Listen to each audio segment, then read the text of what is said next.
Olá pessoal, eu sou o Lucas, eu sou do marketing da The Wall e no vídeo de hoje a gente vai falar um tema muito importante que é sobre a saúde. Nesse mês, né, do Outubro Rosa, a gente vai falar um pouquinho sobre o câncer de mama. Mas antes da gente começar, eu queria pedir para vocês se inscreverem no canal, deixar o like aí no vídeo se vocês curtirem, né? Para a gente produzir mais vídeos como esse, a gente saber se vocês estão gostando e se está sendo, se está agregando esse tipo de conteúdo aqui.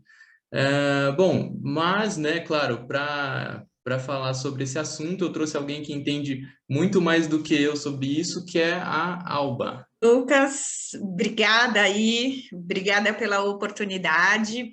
Eu quero começar agradecendo a Vanessa e toda a equipe da The Wall, e especialmente você que está me proporcionando isso.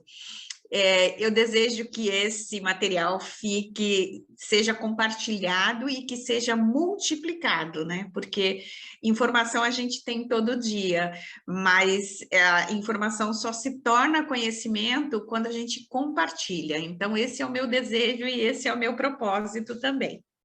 O meu nome é Alba Mota, eu sou Master Coach, trabalho com desenvolvimento humano, trabalho com mentorias, processos de coaching individuais, ajudo pessoas, times e empresas a atingirem os melhores resultados. E por que eu estou engajada nessa campanha do Outubro Rosa?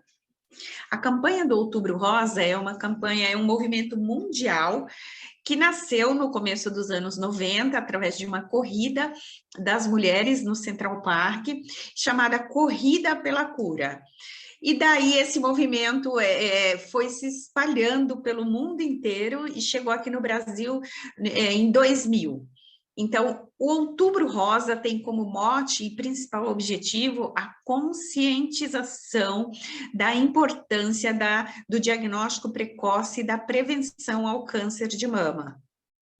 Aqui no Brasil também a gente foi engajado nisso, nessa campanha do Outubro Rosa, também a prevenção ao câncer de colo de útero. A partir de 2013, mais ou menos. Eu vou compartilhar aqui a tela para começar a minha apresentação.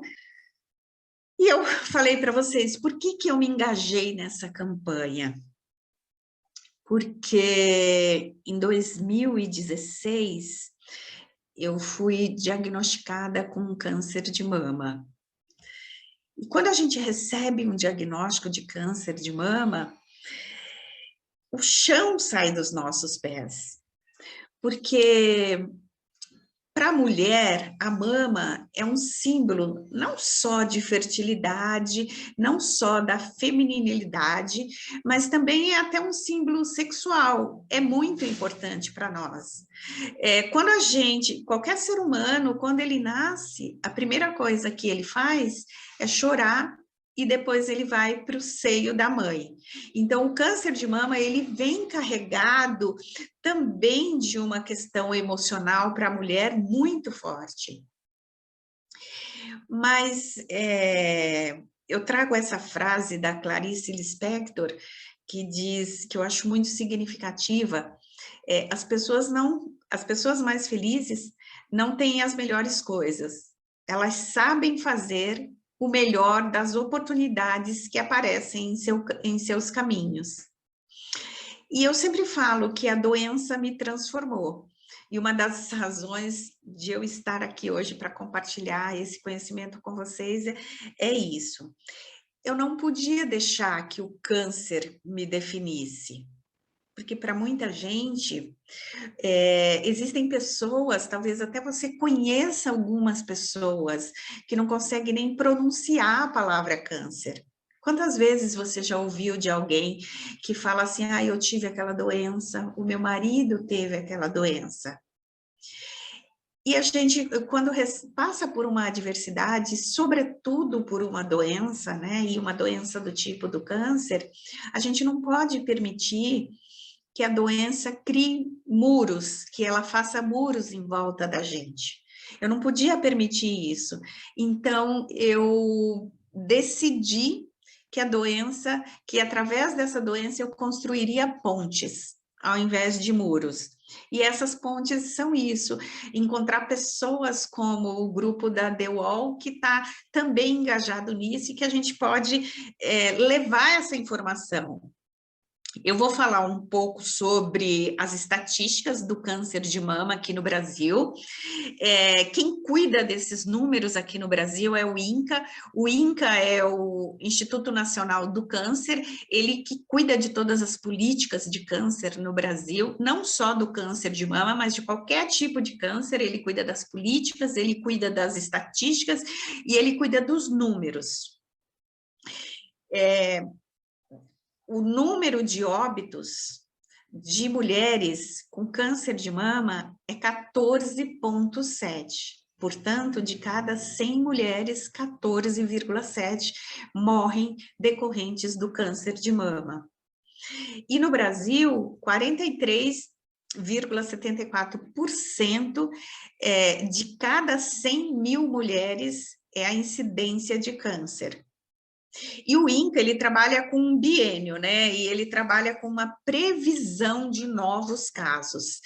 E em função até da pandemia, de uma série de coisas que nós ficamos restritos e algumas pessoas deixaram de fazer os exames, deixaram de ir ao médico por conta de tudo isso, o INCA prevê que no final desse ano de 2021 serão diagnosticados cerca de 600 mil novos casos. Mas a boa notícia é que 90% dos diagnósticos de tumores iniciais, eles têm chances enormes de cura. Então, daí essa importância da gente trazer a prevenção e o diagnóstico precoce, com esse movimento do Outubro Rosa. Existem 3 formas de diagnosticar o câncer de mama. A primeira delas é o ultrassom, que é um exame simples e indolor. O segundo é a mamografia, mas é o principal. E a mamografia, ela é um exame que ela é cercada de mitos, assim, porque é um exame dolorido, é um exame difícil de fazer.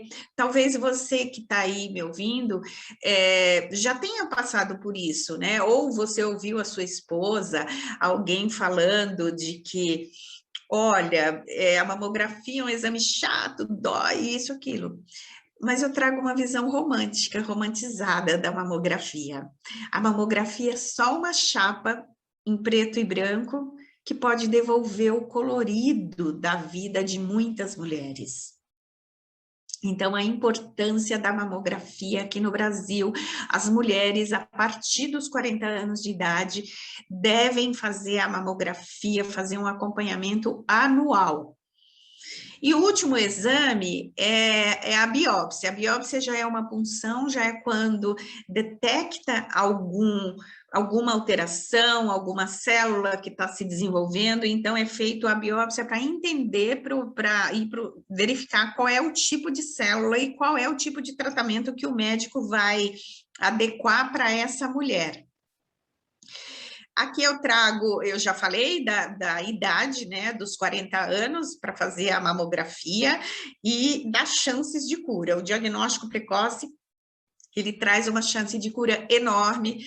Eu tive o meu diagnóstico precocemente, graças a Deus, foi num exame de rotina, os exames anuais, o tumor estava em estágio inicial, e o tumor em estágio inicial, hoje a gente consegue praticamente 100% da cura, né? Eu estou aqui para falar sobre isso agora. Então, essa importância, eu volto a repetir, de não se esquecer de fazer os exames, não se esquecer de cuidar disso. E para mulheres que já tiveram na família delas casos de câncer, que não precisa ser só câncer de mama, mas câncer em geral, ou câncer de colo de útero, na mãe, na irmã, em alguém muito próximo, é importante procurar um médico cerca de 10 anos antes, para que o médico possa decidir como vai ser feito esse acompanhamento, porque elas têm geneticamente uma propensão maior a ter um câncer de mama.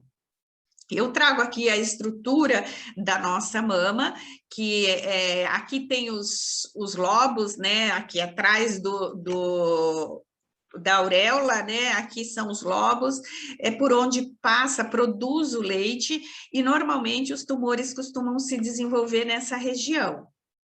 Eu vou já falar aqui dessa outra imagem que está aqui, porque aqui são os nossos linfonodos, aqui do lado esquerdo. E o que são os linfonodos? Os linfonodos, eles são o nosso sistema de defesa. Tá vendo que eles são interligados, eles parecem soldadinhos, e eles são muito importantes no nosso sistema de defesa e no desenvolvimento das células cancerígenas.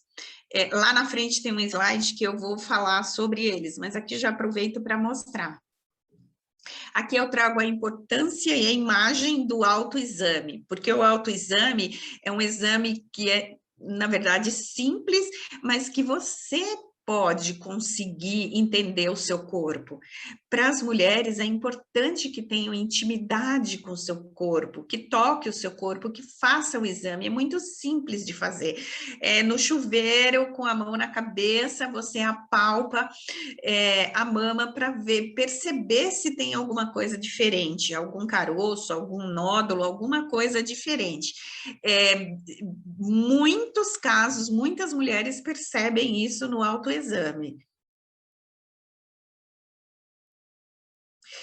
Em que pese o câncer seja uma doença silenciosa, e aqui os cuidados do câncer, eles valem não só para o câncer de mama. Nós estamos em outubro falando do Outubro Rosa, aproveitando essa campanha de conscientização, mas é importante que a gente se conscientize também de que todo mês é mês de se cuidar.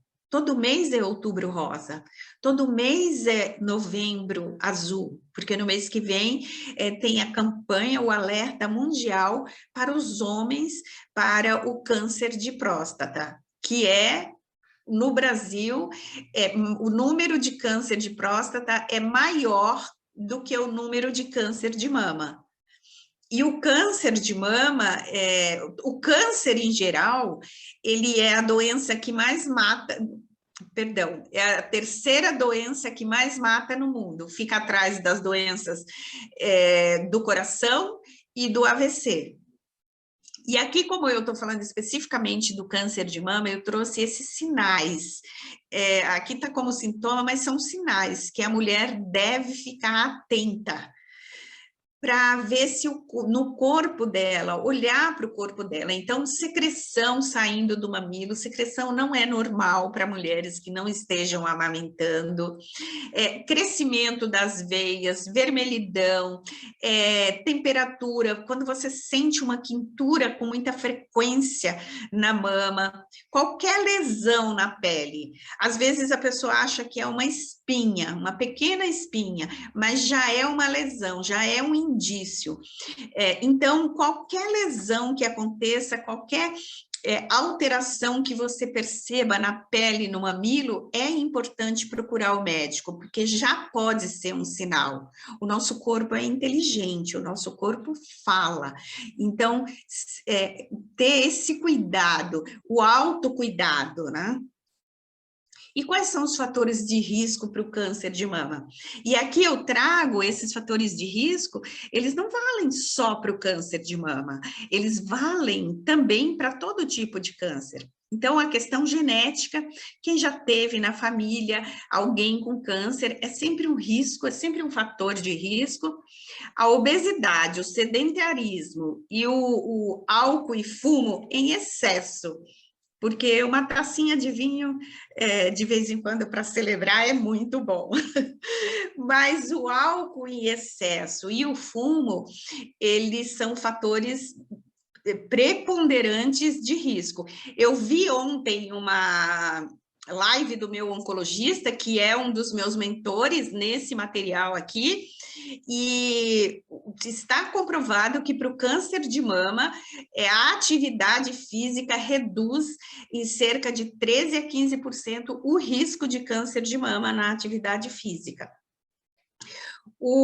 Para as mulheres, para nós mulheres, a menopausa é um fator de risco, inclusive a maior incidência de câncer de mama é durante a menopausa, é a partir dos 46 anos de idade, porque a gente passa por uma gangorra de sentimentos, e aí tudo isso altera os nossos hormônios. E também as meninas que têm, que é a menarca, as meninas que têm, hoje em dia a gente tem meninas se tornando mocinhas, menstruando muito cedo, por volta de 9 anos, 10 anos, 11 anos. Então, se você é pai, se você é mãe, se você tem uma filha, uma neta, uma irmãzinha, tem que olhar para isso, tem que acompanhar isso. Porque é um fator de risco alto também essas meninas que menstruam muito cedo. Aqui eu quero falar da metástase, e eu já mostrei lá o nosso sistema linfático na tela anterior. E o que é a metástase? Quando eu fui diagnosticada com câncer de mama, eu não entendia, eu não tinha essa linguagem, eu não sabia o que era uma metástase. E a metástase, ela é a viagem das células pelo nosso corpo, através daquele sistema de defesa, que é o sistema linfático que eu mostrei naquela tela anterior, porque o nosso sistema linfático, ele funciona como uns soldadinhos, ele vai defender o nosso corpo de qualquer alteração, qualquer coisa estranha que aconteça. Quando acontece qualquer coisa diferente dentro do nosso corpo, ele percebe, ele sabe o que está acontecendo, e a função dele é ir lá para combater o que pode ser uma bactéria, pode ser uma infecção, e ele vai lá e combate. No caso das células cancerígenas, elas são diferentes. Ele vai lá nessa célula, ele sabe que está acontecendo alguma coisa, mas ele não consegue identificar, ele não consegue fazer a leitura do que está acontecendo, mas ele se contamina. E quando ele volta, vocês viram que lá, aqui também dá para ver um pouquinho, como ele trabalha em cadeia, né? Ele vai contaminando os outros linfonodos, e aí vai se espalhando, e é através daí que a célula cancerígena pode se instalar em outro órgão. A gente tem um caso clássico aqui na medicina e que ficou muito conhecido, que é o caso do prefeito de São Paulo, o Bruno Covas, que foi descoberto um câncer, ele super jovem, 39 anos, ele foi diagnosticado com um câncer de estômago, né, aqui na região do estômago, mas ele já estava com metástase, né, ele já estava com o fígado afetado, e também o sistema linfático, que aí, quando está no sistema linfático todo, ele vai caminhando e ele vai se instalando em outros órgãos do nosso corpo. Então, essa é a metástase. Por isso, eu repito, a importância do diagnóstico precoce, porque quando ele é descoberto e ele está só num lugar, a chance de fazer a cirurgia e retirar é muito rápida e muito mais fácil. E no caso do câncer de mama, hoje, quando a gente falava de câncer de mama há 20 anos atrás, 20 e tantos anos, normalmente as mulheres eram mutiladas, então elas tiravam a mama inteira. E hoje, quanto mais rápido a gente conseguir o diagnóstico, mais chances a gente tem de preservar essa mama, que tem muito a ver com esse símbolo que traz a nossa autoestima, né? Aqui eu falo um pouco do mito da quimioterapia. A quimioterapia é cercada também, assim, de um mito, de incertezas. O câncer, ele já vem, assim, cercado de medo, de incerteza, de insegurança. E como vai ser depois do tratamento? Medo, né? Principalmente o medo da morte, né? A gente nunca sabe o que vai acontecer. E a quimioterapia também vem cercada desses medos. E no câncer de mama, especificamente, que é o que eu posso falar, pelo qual eu passei, existem 2 momentos em que a gente realmente perde o chão. O primeiro é quando você recebe o diagnóstico. E o segundo é quando o seu médico vira e fala, olha, você vai fazer a quimioterapia. E para o câncer de mama, a droga, ela tem como efeito colateral a queda do cabelo. Então, quase que 100% das mulheres perdem o cabelo. Hoje existem algumas técnicas alternativas que podem contribuir para preservar um pouco o cabelo. Ele já não cai tudo, mas normalmente a primeira pergunta que as mulheres fazem para o médico, inclusive foi a pergunta também que eu fiz, doutor, o meu cabelo vai cair? E o meu médico me respondeu com toda a naturalidade do mundo, ele falou, vai cair sim, vai cair, vai começar a cair no 14º dia da primeira sessão. E isso é real, mas é uma coisa que a gente precisa enfrentar e aceitar, porque é só um cabelo. E aí, esse cabelo cresce novamente, olha aqui, cresce de novo. E quanto mais a gente aceita o que tem no nosso tratamento, o que a gente vai passar, mais fácil a gente passa por isso. Eu coloco esses outros efeitos colaterais, mas hoje em dia a medicina está muito avançada, então os tratamentos e a quimioterapia também está muito avançada. E esses efeitos de náuseas, vômitos, essas coisas todas, eles são muito menores, eles já estão sendo amenizados, já tem paliativos, e aí quando você também pensa num tratamento complementar, quando você cuida também com terapias alternativas e terapias complementares, esses sintomas, eles são minimizados. Quando uma pessoa fazia uma quimioterapia há 20 anos atrás, há 30 anos atrás, realmente ela ficava 4, 5 dias vomitando.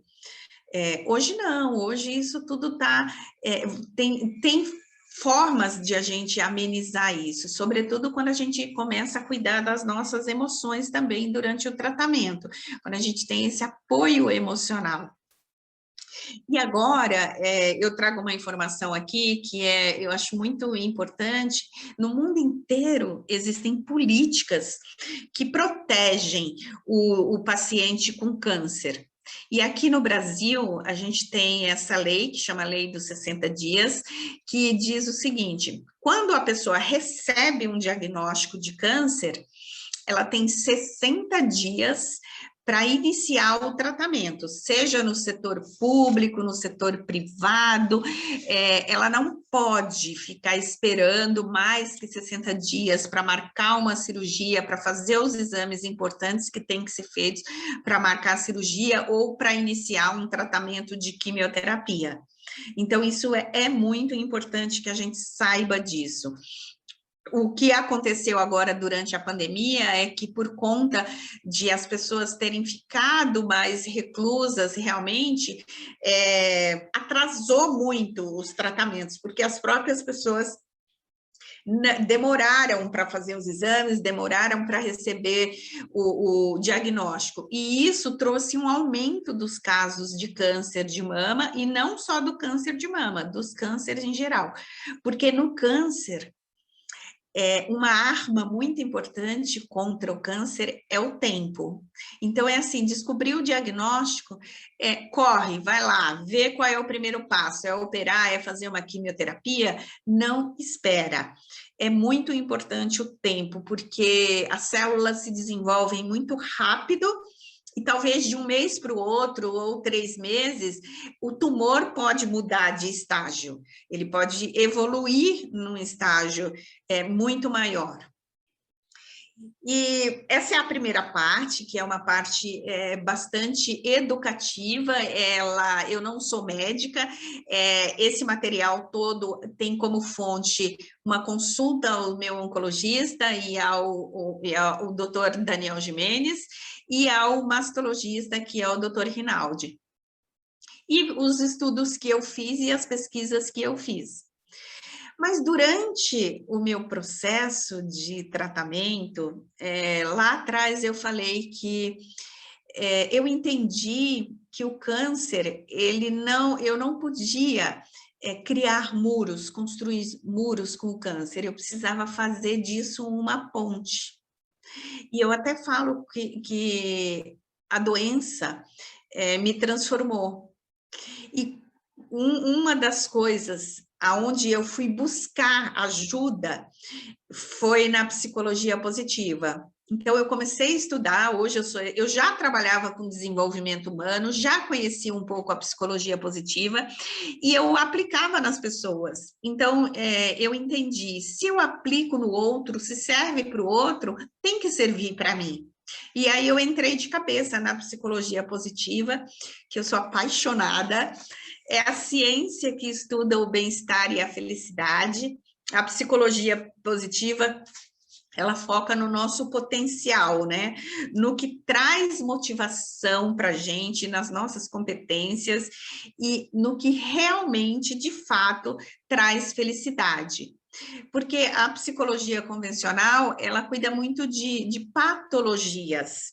E o Dr. Max Seligman, que é o pai da psicologia positiva, que é um psicólogo também da Universidade da Pensilvânia, ele diz o seguinte: nós só somos felizes quando usamos nossas forças e talentos em prol de algo que tenha significado. Então, a psicologia positiva entrou na minha vida nesse momento e hoje eu uso 100% da psicologia positiva no meu trabalho, no que eu ofereço para o meu cliente. A psicologia positiva, ela está embasada em 5 pilares, que são as emoções positivas, o engajamento, os relacionamentos positivos, o significado e a realização.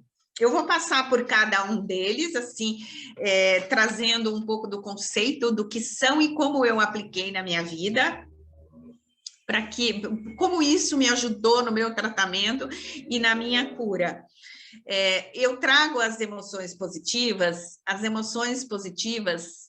o tempo todo. Eu estou aqui só com o Lucas, mas eu vou fazer um exercício com você, Lucas, porque assim, eu quero que você traga na sua memória um momento em que você se sentiu muito chateado, que você se sentiu incomodado, magoado. Eu sei que você é um menino super jovem, não sei se você já passou por isso, mas um momento assim que você foi contrariado e que você ficou, tipo assim, puto da vida. Tem esse momento aí na sua memória? Tem essa cena?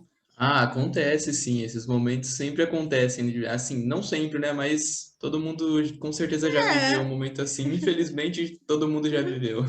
É.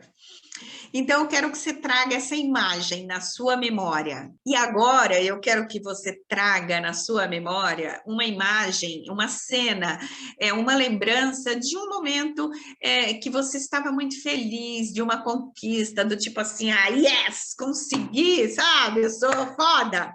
Um momento assim, em que você estava muito feliz, realizado. Você pode trazer esse momento aí na sua memória? Sim, com certeza. Tá, então, o que eu fiz com você foi uma pequena intervenção para você sentir uma emoção negativa e uma emoção positiva. A gente está o tempo todo sendo bombardeado, recebendo estímulos o tempo todo externo, e esses estímulos é o que nos fazem sentir. emoções positivas ou emoções negativas. E porque a gente recebe um estímulo, a gente tem um pensamento e esse pensamento se transforma numa emoção e essa emoção se transforma num comportamento. Então, quando a gente está com uma emoção negativa, a gente tem vontade, sei lá, de brigar, de xingar, de reclamar, tem toda aquela carga que vem de estresse, toda aquela química no nosso corpo que você quer botar para fora, e às vezes as pessoas chegam nos limites de ir para os finalmente, né? Enquanto que quando a gente sente emoções positivas, as emoções positivas, elas têm o poder de ampliar a nossa consciência.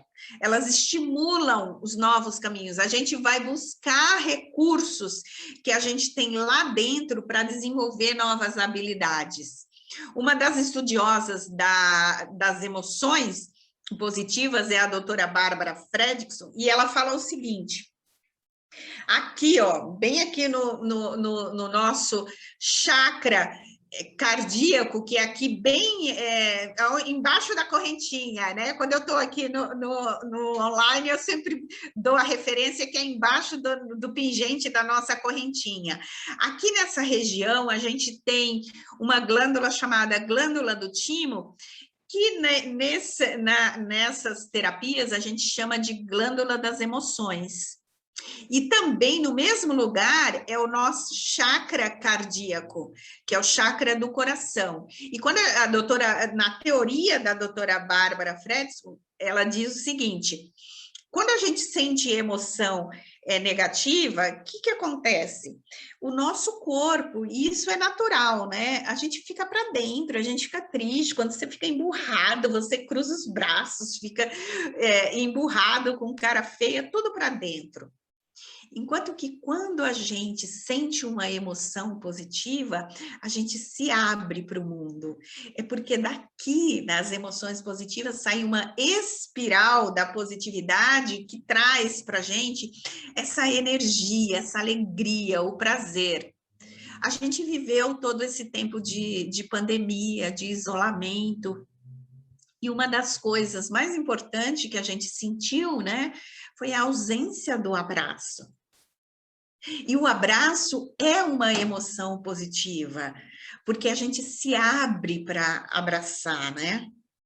Ou quando a gente tem uma conquista, então a gente tem esses estímulos de sair, de querer contar para alguém, de movimentar, ou também os gestos, né? Os gestos sempre que a gente faz quando a gente tem uma conquista, é sempre um gesto para cima, né? Quando a gente conquista algo, quando a gente sente uma emoção positiva. E o segundo pilar é o engajamento e o flow. Eu sou apaixonada por esse tema também, só aqui daria uma palestra. O engajamento, para definir uma definição do engajamento, que é uma palavra que está muito em voga hoje, eu vou trazer exatamente esse exemplo aqui. Nós estamos engajados numa causa, todos nós. A The Wall, eu fiz a palestra e imediatamente ela se engajou, imediatamente vocês me ligaram para perguntar se eu gostaria de deixar disponível no canal de vocês. Isso é engajamento, quando todos nós estamos trabalhando pela mesma causa, né? Quando a gente não se sente inútil, né? A gente não tem aquela coisa de isso é só meu. É quando a gente compartilha tudo isso, né? E junto com o engajamento vem o flow, que todos nós, com certeza, você, o Lucas, todo mundo que vai nos assistir, já experimentou o estado de flow. A gente constantemente experimenta o estado de flow. O estado de flow é estudado por um psicólogo que, inclusive, ele nos deixou na semana passada. O nome dele é Vicente Mihai, e ele faleceu semana passada. Ele é um cara que ele vinha estudando o estado de flow desde a década de 60. E ele começou a estudar o estado de flow porque ele começou a observar os pintores. Então, quando o pintor está lá trabalhando, às vezes o cara fica 10, 12 horas, tem gente que vira o dia fazendo uma atividade. E a gente experimenta o estado de flow, nós aqui, quando a gente está fazendo uma atividade, seja ela profissional, ou seja ela um momento de descontração, e que a gente fica fazendo aquilo, e a gente fica tão absorvido, tão focado, tão concentrado, que a gente não percebe o tempo passar. Então, aqui, quando eu estou fazendo essa palestra, Lucas, eu fico em estado de flow. Você fica de olho no relógio, hein? Porque eu não percebo o tempo passar. É quando você está numa atividade que você fala assim, puxa, o tempo passou e eu não senti fome, não senti sede, não senti vontade de ir ao banheiro. Então, todos nós experimentamos um estado de flow. É quando a gente coloca todo o nosso sentido, toda a nossa emoção e todo o nosso intelecto em prol de alguma coisa, de fazer alguma coisa. E o terceiro pilar são os relacionamentos positivos. E os relacionamentos positivos são um capítulo à parte também na minha trajetória, nessa caminhada de cura, em busca da cura, aonde eu encontrei muito apoio da família, dos amigos, e essa importância que a gente tem que perceber nos nossos relacionamentos, criar uma base de relacionamentos positivos, porque há poucas coisas boas e positivas que a gente consegue fazer sozinho, né? Então, quando a gente passa por uma adversidade, é importante que a gente tenha essa rede de apoio, pessoas com quem a gente possa contar, pessoas que possam nos apoiar emocionalmente, financeiramente, ou com uma palavra. Às vezes é só um abraço que a gente precisa para sair daquele estado que a gente está. É compartilhar, é ter essa conexão. E aqui a gente está falando para uma empresa também, né? Então, a importância da gente ter esses relacionamentos positivos dentro da empresa que a gente trabalha também, de a gente se posicionar de maneira a compartilhar o nosso trabalho também, a contribuir, a ajudar, né? Não aquele posicionamento que a gente tinha no mundo corporativo há 15, 10, 20 anos atrás, e de que as pessoas, eu só faço isso, a minha função é só essa, né? Então, essa importância, a gente hoje tem um movimento muito forte de levar a psicologia positiva para dentro das organizações, com o objetivo de criar bases de instituições positivas. O quarto pilar é o significado e o propósito. O significado, tudo que a gente faz na vida da gente tem um significado, tem uma razão de ser feito. E o propósito é a razão pela qual a gente levanta da cama todos os dias. Essa conexão com algo maior é o que nos move, que nos dá direção. O propósito, ele funciona na nossa vida como uma bússola. É isso que nos dá direção, é o nosso porquê. E também é o porquê das organizações, das empresas. E aí, quando eu estava no meu tratamento, em busca da cura, eu entendi o meu propósito, e o que eu estou fazendo aqui hoje faz parte do meu propósito, tem significado, eu quero levar esse conhecimento, levar essa informação, trazer consciência para as pessoas. Hoje eu participei mais cedo, de uma outra palestra numa cidade do interior do Paraná. E o público que tinha lá eram mulheres em tratamento de câncer. E as histórias, assim, coisas que para nós, puxa, fazer um exame, fazer o autoexame, se olhar, se cuidar, conhecer o seu corpo, é uma coisa mais comum. Mas para essas mulheres lá, eu ouvi histórias e percebi histórias de que é muito sofrido para elas. Então, elas, às vezes, vão descobrir um câncer já no estágio avançado, porque elas não se percebem. As pessoas começam a viver no piloto automático ou nem têm informação disso, né? E aí, quando elas vão descobrir o câncer, já está num estado super avançado. Então, o meu propósito é esse, o meu propósito é levar isso, e cada vez mais, cada palestra que eu faço, cada cliente que eu atendo, eu entendo esse propósito de transformar a vida de pessoas. Então, é isso, eu quero que aqui também você faça uma reflexão, qual é o seu propósito? Seu propósito é cuidar da sua família, por que você levanta da cama todos os dias? Qual é o propósito do que você está fazendo aqui? E o último pilar é a realização. A realização é isso, é quando a gente chega lá atrás e a gente começa a olhar para as nossas conquistas, para as experiências que a gente viveu. É o que nos traz, que nos deixa autoconfiantes, que quando a gente chega lá na nossa melhor idade, a gente olha para trás e a gente olha com autoestima, a gente vê, entende qual é o legado, qual foi a história que a gente escreveu, qual legado que eu deixei, que eu quero deixar aqui.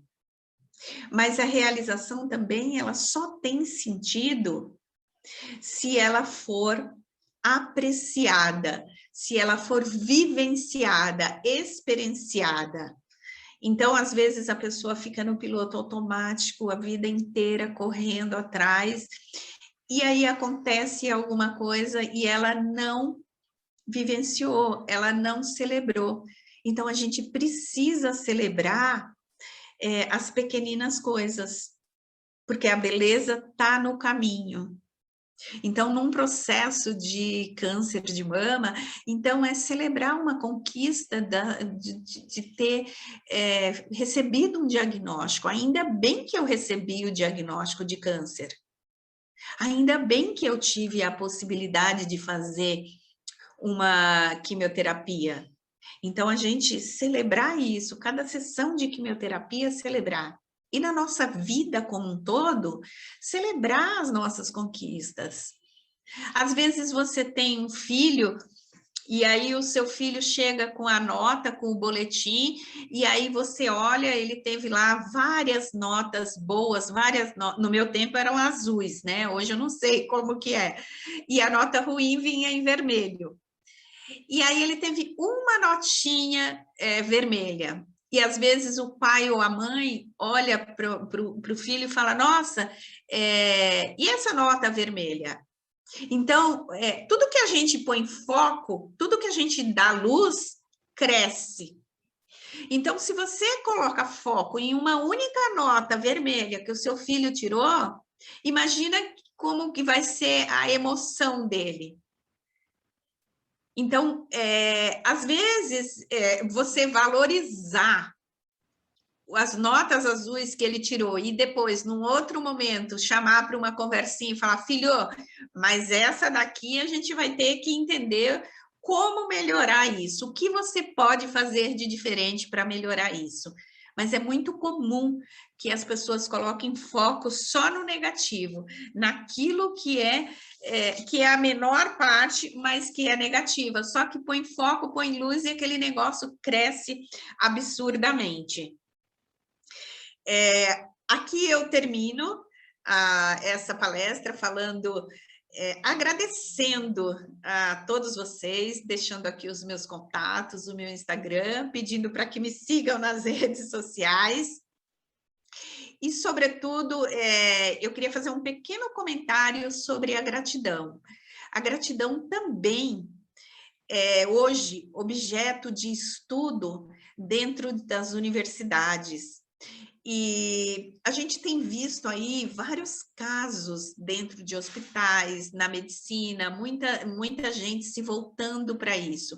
Tem casos comprovados de pacientes que estão em tratamento, aqueles que têm um exercício de gratidão, eles têm comportamentos e a doença evolui de uma maneira, involui, digamos assim, a cura vem de uma maneira mais rápida.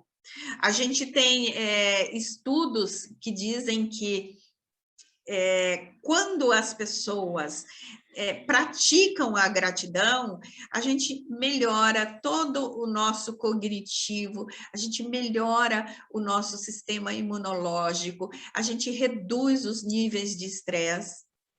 Então, eu queria deixar um pequeno exercício aí, que é o diário da gratidão, ou a pedrinha da gratidão. O diário da gratidão, eu queria propor para vocês que tenham um caderninho ali do lado da cama, e todos os dias à noite, antes de dormir, traga na sua memória, traga na sua lembrança 3 coisas pelas quais você é grata ou grato naquele dia. Então, pode ser pequeninas coisas. Um sorriso de um filho te traz gratidão. Sei lá, talvez você chegar em casa, sua mãe ter preparado uma jantinha, um prato gostoso, isso traz gratidão. Então, muito obrigada a todos vocês e, por favor, me sigam nas redes sociais.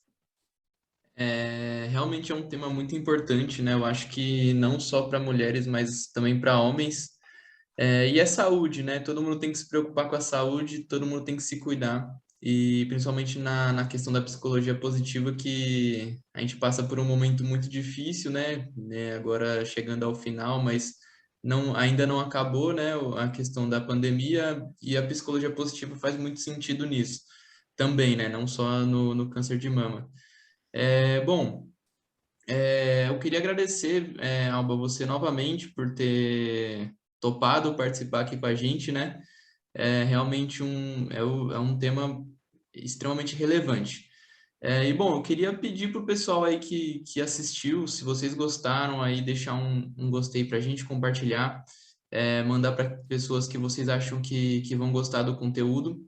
E no nosso canal tem muito mais conteúdos e vamos ter ainda mais conteúdos, né? Então, fiquem de olho aí, ativem as notificações para vocês ficarem atualizados de tudo que a gente fizer aqui. E é isso. Você tem mais alguma coisa para falar, Alba? Eu também quero falar para vocês que eu tenho meu Instagram, no meu Instagram eu tenho também bastante conteúdo. Sigam, nos sigam e mandem perguntas. Se você acha que esse assunto é relevante, que esse assunto é importante, vai lá no canal e compartilha com uma pessoa que você ama. Um beijo, muito obrigada. Obrigado, pessoal. Tchau, tchau.